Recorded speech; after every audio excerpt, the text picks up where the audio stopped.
സെക്രട്ടേറിയറ്റിന് മുന്നിൽ L P S T rank holders ചിതയൊരുക്കിക്കൊണ്ട് ഇപ്പോൾ പ്രതിഷേധിക്കുകയാണ്.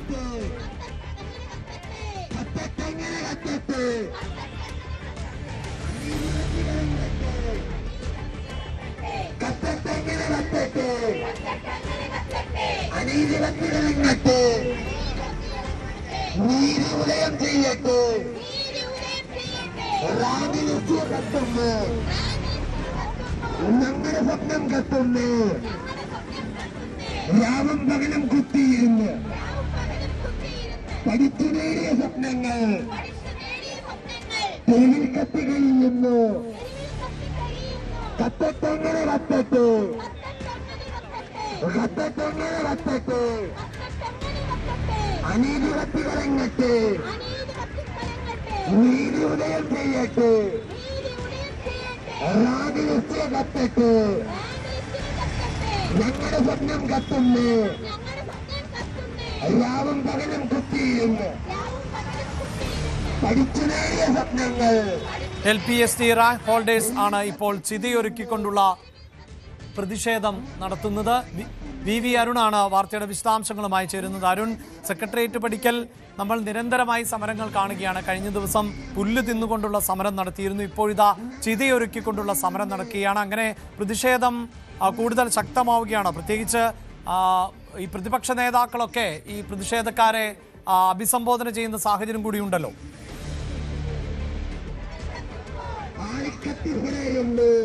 തീർച്ചയായിട്ടും എൽ പി എസ് ടി സമരം കൂടുതൽ ശക്തമാവുകയാണ്. കഴിഞ്ഞ ശനിയാഴ്ച അവർ പുല്ലു തിന്നാണ് പ്രതിഷേധിച്ചത്. 36 ദിവസം പിന്നിടുന്നു സമരം. ഇതുവരെ തീരുമാനമുണ്ടാകുന്നില്ല. അതിൽ പ്രതിഷേധിച്ചാണ് ഇന്ന് പ്രതീകാത്മകമായി ചിതയൊരുക്കി അവരുടെ പ്രതിഷേധം ഇപ്പോൾ നടക്കുന്നത്. റാങ്ക് ലിസ്റ്റ് അടക്കം വച്ചുകൊണ്ടാണ്, റാങ്ക് ലിസ്റ്റ് അടക്കം കത്തിച്ചുകൊണ്ടാണ് ചിതയൊരുക്കി അവർ പ്രതിഷേധിക്കുന്നത്. എല്ലാ സ്വപ്നങ്ങളും കത്തിത്തീരുകയാണെന്ന് വലിയ വിഷമത്തോടു കൂടിയ ഉദ്യോഗാർത്ഥികൾ മുദ്രാവാക്യം വിളിക്കുകയാണ്. കഴിഞ്ഞ സർക്കാരിന്റെ കാലത്ത് തുടങ്ങിയ സമരമാണ്.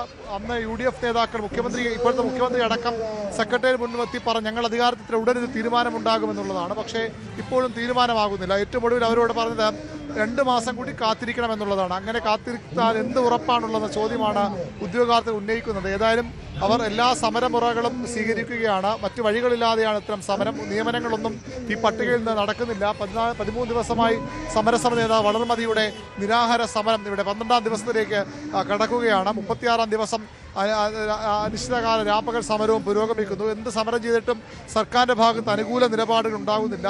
സമരക്കാരോട് സംസാരിക്കുന്ന മുഖ്യമന്ത്രി പറഞ്ഞിരുന്നു. 4 തവണ ചർച്ച നടത്തിയ അദ്ദേഹത്തിന്റെ അന്നത്തെ പ്രസ്താവനയും വിവാദമായി. 4 തവണ മന്ത്രിയെ കാണാൻ, വിദ്യാഭ്യാസ മന്ത്രിയെ കാണാൻ ഇവർ അപ്പോയിന്റ്മെന്റ് എടുത്ത് പോവുകയായിരുന്നു. അപ്പോഴും കാര്യമായി ഉറപ്പൊന്നും ലഭിച്ചില്ല. ഏതായാലും ഇപ്പോൾ ഇവിടെ പോലീസ് ഇടപെടുകയാണ്. സെക്രട്ടറി ഇത്തരത്തിൽ കൊളുത്തിയുള്ള പ്രതിഷേധമൊക്കെ ആരും അംഗീകരിക്കാൻ കഴിയുന്ന ഒന്നല്ല. നടപടികൾ ഉണ്ടാകും. അതുകൊണ്ട് തന്നെ കത്തിച്ച ചിത അണയ്ക്കാൻ അവരോട് തന്നെ പോലീസ് ആവശ്യപ്പെടുന്നു. അങ്ങനെ തീ ആളിക്കത്താതിരിക്കാനുള്ള ശ്രമം അവർ നടത്തുകയാണ്. പക്ഷേ സമരം ആളിക്കത്തുകയാണ്, ആളിപ്പടരുകയാണ്. നമ്മൾ നേരത്തെ കണ്ടതാണ്. CJP കേരളത്തിലുള്ള ആളുകൾ പിന്തുണയുമായി കഴിഞ്ഞ ദിവസം ഇവിടേക്ക് വന്നിരുന്നു. പ്രതിപക്ഷ രാഷ്ട്രീയ കക്ഷികളെല്ലാം ഇത് ഏറ്റെടുത്ത് കഴിഞ്ഞു. ഇന്ന് ഏറ്റവും ഒടുവിൽ രാവിലെ മുഹമ്മദ് റിയാസ് മുൻമന്ത്രി അടക്കമുള്ളവർ ഇവിടെ എത്തി. ഇന്നലെ DYFIയുടെ അഖിലേന്ത്യാ അധ്യക്ഷൻ റഹീം, സംസ്ഥാന നേതാക്കളും ഒക്കെ സമരത്തിൽ പിന്തുണയുമായി എത്തിയിരുന്നു. യുവമോർച്ച തുടർച്ചയായി 3 ദിവസമാണ് ഉദ്യോഗാർത്ഥികൾക്ക് പിന്തുണയും ഐക്യദാർഢ്യവുമായി സെക്രട്ടേറിയറ്റ് മാർച്ച് നടത്തുന്നത്. വെറുതെ അക്രമത്തിലേക്ക് കടക്കുകയും ചെയ്തു, സംഘർഷത്തിലേക്ക് കടക്കുകയും ചെയ്തു. ഏതായാലും ഒരു തരത്തിലും അനുകൂല തീരുമാനം ഉണ്ടാകാത്തതിൽ പ്രതിഷേധിച്ചുകൊണ്ടാണ് അവരുടെ ഒരു ദയനീയ അവസ്ഥ കൂടി ആ മുദ്രാവാക്യം കേൾക്കുന്ന വളരെയധികം പ്രതീക്ഷയോട് കൂടി 1-ാം റാങ്കിൽ വെച്ച ആളുകൾ റഹീമിനെ പോലെയുള്ളവർ എത്തിയിരുന്നു. ഇന്നിപ്പോൾ റിയാസ് എത്തുന്നുണ്ട്.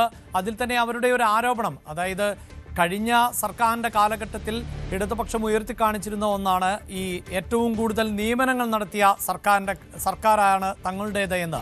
അതിനെ UDF വിമർശിച്ചിരുന്നത്. നിയമനങ്ങൾ നടന്നിട്ടില്ല. പലർക്കും ഈ റാങ്ക് ലിസ്റ്റ് പട്ടിക പ്രസിദ്ധീകരിക്കാറുണ്ട്, പല ഉത്തരവുകളും പുറപ്പെടുവിക്കാറുണ്ട്, പക്ഷെ നിയമനങ്ങൾ നടത്തുന്നില്ല എന്നതായിരുന്നു. അതുമാത്രവുമല്ല, VD സതീശൻ അധികാരമേറ്റതിന് തൊട്ടുപിന്നാലെ പറഞ്ഞത് ഈ PSCയുമായി ബന്ധപ്പെട്ട നിയമന വിഷയങ്ങളൊക്കെ അധികാരത്തിലേറിയാൽ 24 മണിക്കൂറിനകം പരിഹരിക്കും എന്നുള്ളതാണ്. അപ്പോൾ അതൊന്നും പാലിക്കപ്പെടുന്നില്ല എന്ന സാഹചര്യം കൂടി ഉണ്ടാകുന്നു. ഇതിൽ ഒരു മറുപടി, വ്യക്തമായ മറുപടി കിട്ടുന്നില്ല എന്ന് തന്നെയാണ് ഉദ്യോഗാർത്ഥികൾ പറയുന്നത്. അതുതന്നെയാണ് അവരുടെ ആരോപണം. കൃത്യമായ മറുപടി അവർക്ക് ലഭിക്കുന്നില്ല. എങ്ങനെ സമരം തീർക്കുമെന്നതിൽ സർക്കാരിനും വ്യക്തതയില്ല. സർക്കാരും ആ വിഷയത്തിൽ കടുത്ത നിസ്സംഗതയാണ് ഇപ്പോൾ പുറത്തുനിന്നാണ് ഉദ്യോഗാർത്ഥികളുടെ ആരോപണം. അതുകൊണ്ടാണ് അവർ ഇത്തരം പല സമര രീതികളുണ്ട്. ഒരുപക്ഷെ നമുക്ക് വ്യത്യസ്തമായ പല സമരരീതികൾ കാണാം. എന്തുകൊണ്ടാണ് ഇത്തരം ഒരു സമരരീതിയിലേക്ക് സെക്രട്ടറി മുന്നിലേക്ക് എത്തിയിട്ടുണ്ടൊക്കെ സമരമൊക്കെ ചിതയെക്കുരുക്കി? ഞങ്ങൾ ഇത്ര ദിവസം ഈ സെക്രട്ടറിയുടെ തെരുവിൽ അന്തി ഉറങ്ങുകയാണ്. എന്നിട്ടും നമുക്ക് നീതി കിട്ടുന്നില്ല.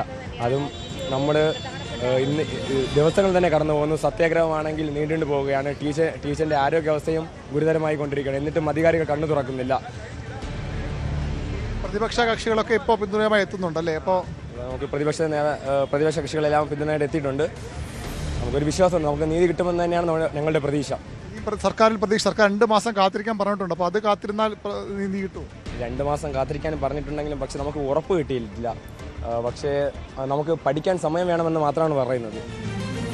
ഈ വിഷയം പഠിക്കാൻ സമയം വേണമെന്ന് മാത്രമേ പറഞ്ഞിട്ടുള്ളൂ. അതിലൊരു ഉറപ്പ് നമുക്ക് ഇതുവരെ കിട്ടിയിട്ടില്ല. അതാണ് അഭിലാഷ് പ്രശ്നം. സർക്കാർ 2 മാസം സാവകാശം ചോദിക്കുന്നു. അത് ഈ പ്രശ്നം പരിഹരിക്കുമെന്നുള്ളതിന് ഉറപ്പായിട്ടല്ല അവർ കാണുന്നത്. സർക്കാർ പറയുന്നു ആ രീതിയിലല്ല. ഈ വിഷയം പഠിക്കാൻ ഞങ്ങൾക്ക് 2 മാസത്തെ സാവകാശം വേണമെന്നാണ് സർക്കാരിൻ്റെ ആവശ്യം. അത് ആ രീതിയിൽ വിശ്വസിച്ച് മുന്നോട്ട് പോകാൻ ഇവർ തയ്യാറല്ല. കാരണം അധികാരത്തിന് മുമ്പ് അധികാരത്തിൽ വന്നാൽ ആദ്യം പരിഹരിക്കപ്പെടുന്ന പ്രശ്നങ്ങളിൽ ഒന്നായി ഇത് മാറുമെന്ന് ഉറപ്പ് നൽകിയ മുന്നണിയാണ്.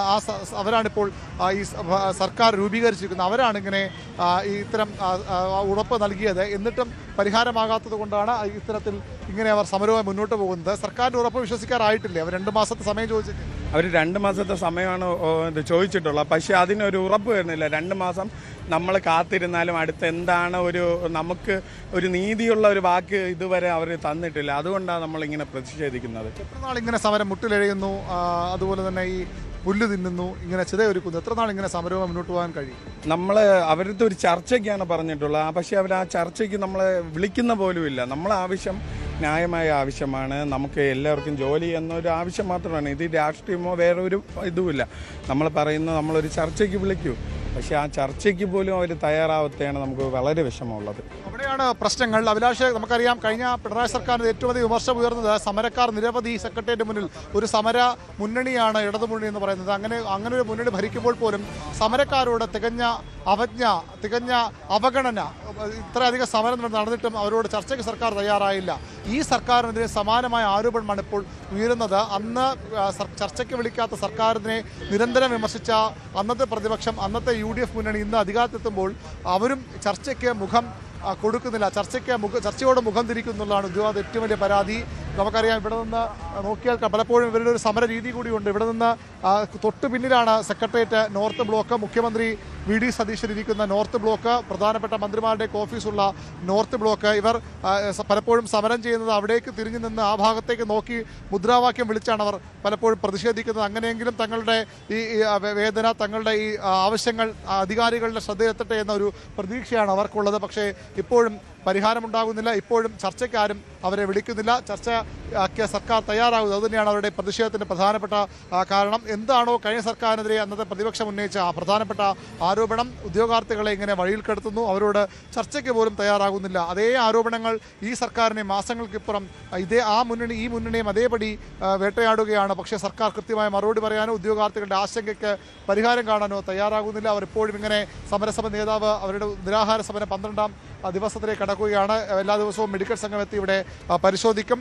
ഇവിടെ നിന്ന് മാറാൻ ആവശ്യപ്പെടും. പക്ഷേ മരണം വരെ നിരാഹാരം എന്നുള്ളതാണ് അവരുടെ നിരാഹാര സത്യാഗ്രഹം എന്നുള്ളതാണ് അവരുടെ മുദ്രാവാക്യം. അതിൽ ആവശ്യങ്ങൾ നേടും വരെ, അല്ലെങ്കിൽ കൃത്യമായ ഉറപ്പ് സർക്കാർ ലഭിക്കും വരെ പിന്നോട്ടില്ല എന്ന ഉറച്ച നിലപാടുമായാണ് സമരം മുന്നോട്ട് പോകുന്നത്. നമ്മൾ പലതരത്തിലുള്ള സമരം ഇവിടെ കണ്ടു. നമുക്കറിയാം, ഈ സമരത്തിന് പ്രാദേശിക പിന്തുണയും സാമൂഹ്യ പിന്തുണയും ഒക്കെ കൂടി വരുന്നുണ്ട്. നിരവധി ആളുകൾ ഈ സമരപന്തലിലേക്ക് ഇപ്പോൾ എത്തുന്നുണ്ട്. നമ്മൾ ഒരുപക്ഷെ കഴിഞ്ഞ സർക്കാരിൻ്റെ അവസാന കാലത്ത് കണ്ടതിന് സമാന കാഴ്ചകൾ ഈ LPST ഉദ്യോഗാർത്ഥികളുടെ സമരവുമായി ബന്ധപ്പെട്ട് സെക്രട്ടേറിയറ്റ് മുന്നിൽ കാണുകയാണ്.